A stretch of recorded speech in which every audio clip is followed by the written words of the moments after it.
आकाशवाणी भोपाल से प्रस्तुत हैं प्रादेशिक समाचार।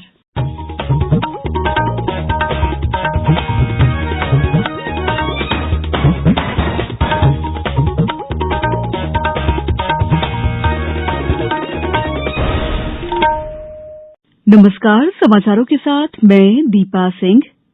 पहले 1 अप्रैल देश में कोरोना संक्रमण में तेजी से वृद्धि हो रही है। आपसे अपील है कि सावधान और सतर्क रहें। 15 से 18 साल के किशोर और अन्य लोगों को भी टीकाकरण के लिए प्रेरित करें। कोरोना के नए वायरस ओमिक्रॉन से चिंताएं बढ़ी हैं। बचाव के लिए कृपया 3 सरल उपायों का पालन करें। मास्क लगाएं, 2 गज की सुरक्षित दूरी बनाए रखें, हाथ और चेहरा साफ रखें। कोविड से संबंधित किसी भी जानकारी और मार्गदर्शन के लिए राष्ट्रीय हेल्पलाइन नंबर 01123978046 और 1075 पर संपर्क करें। सबसे पहले मुख्य समाचार। राष्ट्रीय युवा महोत्सव में प्रधानमंत्री नरेंद्र मोदी ने कहा, विश्व भारत की ओर आशा और विश्वास से देख रहा है। रोजगार दिवस के रूप में प्रदेश में मनाई गई स्वामी विवेकानंद जयंती। मुख्यमंत्री ने बताया 2 माह में 5.25 लाख युवाओं को मिला रोजगार। प्रदेश में मिले 3639 नए कोरोना पॉजिटिव। स्कूलों पर जल्द लिया जाएगा फैसला। और साहित्य अकादमी राज्य के 75 रचनाशील युवाओं को देगी 50,000 रुपए छात्रवृत्ति। अब समाचार विस्तार से। प्रधानमंत्री नरेंद्र मोदी ने कहा है कि विश्व भारत की ओर आशा और विश्वास से देख रहा है, क्योंकि उसके लोगों के मन, बुद्धि, क्षमता और सपने युवा हैं। उन्होंने कहा कि भारत की क्षमता और सपने भी युवा हैं। पुडुचेरी में राष्ट्रीय युवा महोत्सव का आज वीडियो कॉन्फ्रेंस के माध्यम से उद्घाटन करने के बाद श्री मोदी ने कहा कि भारत के युवाओं का जनसंख्या के लाभांश अतुलनीय है, क्योंकि भारत के युवाओं का जनांकिक लाभांश उसके लोकतांत्रिक मूल्य हैं। इस महोत्सव का उद्देश्य भारत के युवाओं के मस्तिष्क को ढालना और राष्ट्र निर्माण के लिए उनको एकीकृत बल के रूप में बदलना है। कोविड स्थिति को देखते हुए 2 दिन का यह महोत्सव वर्चुअल माध्यम से आयोजित हो रहा है। मुख्यमंत्री शिवराज सिंह चौहान ने आज भोपाल में रोजगार दिवस के राज्य स्तरीय कार्यक्रम को संबोधित करते हुए बताया कि प्रदेश में बीते 2 माह में 5.25 लाख युवाओं को विभिन्न योजनाओं में रोजगार और वित्तीय सहायता प्रदान कर आत्मनिर्भर बनाने के अवसर दिए गए हैं।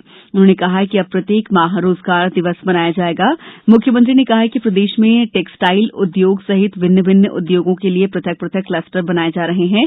श्री चौहान ने बताया कि प्रदेश में बैकलॉग के पदों की पूर्ति और नवीन पदों पर नियुक्तियों के लिए चयन प्रक्रिया चल रही है। सूक्ष्म, लघु और मध्यम उद्यम मंत्री ओम प्रकाश सकलेचा ने कहा है कि प्रदेश को आत्मनिर्भर बनाने के लिए उनका विभाग आगामी 2 साल में 30 लाख रोजगार सृजित करेगा।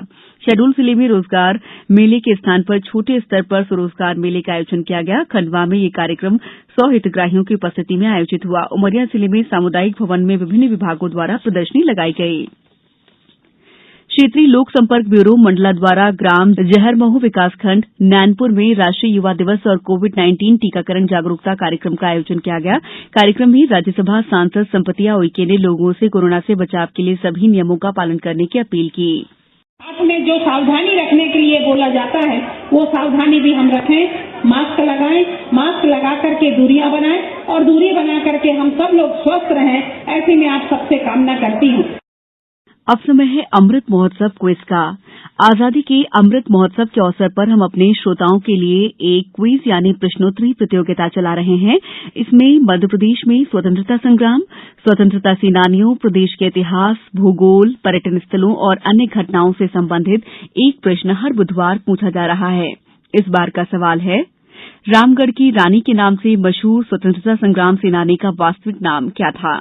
आप इस प्रश्न का उत्तर हमारे ईमेल आकाशवाणी समाचार quiz@gmail.com या हमारे व्हाट्सएप नंबर 9589943350 पर दे सकते हैं। उत्तर के साथ अपना नाम, पूरा पता, मोबाइल नंबर और अपना एक फोटो जरूर भेजें। सही उत्तर देने वाले श्रोताओं में से भाग्यशाली विजेता का नाम अगले दिन गुरुवार शाम 7 बजे प्रसारित होने वाले समाचारों में घोषित किया जाएगा। इसके साथ ही विजेता का नाम और फोटो आकाशवाणी समाचार के सोशल मीडिया हैंडल्स पर भी साझा किया जाएगा। एक बार प्रश्न दोबारा सुन लीजिए। रामगढ़ की रानी के नाम से मशहूर स्वतंत्रता संग्राम सेनानी का वास्तविक नाम क्या था? समाचारों में वक्त है ब्रेक का। कोविड-19 से बचाव और सुरक्षित रहने के 3 उपाय। मास्क लगाएं, 2 गज दूरी है जरूरी, सुरक्षित दूरी रखें, हाथ और मुंह साफ रखें।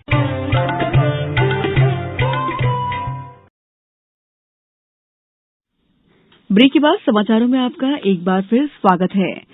प्रदेश में बीते 24 घंटों में 3,639 नए कोरोना पॉजिटिव मिले हैं। सबसे ज्यादा 1,169 केस इंदौर में आए हैं। भोपाल में 572 और ग्वालियर में 555 मरीज मिले हैं। जबलपुर में 210 लोगों की रिपोर्ट पॉजिटिव आई है।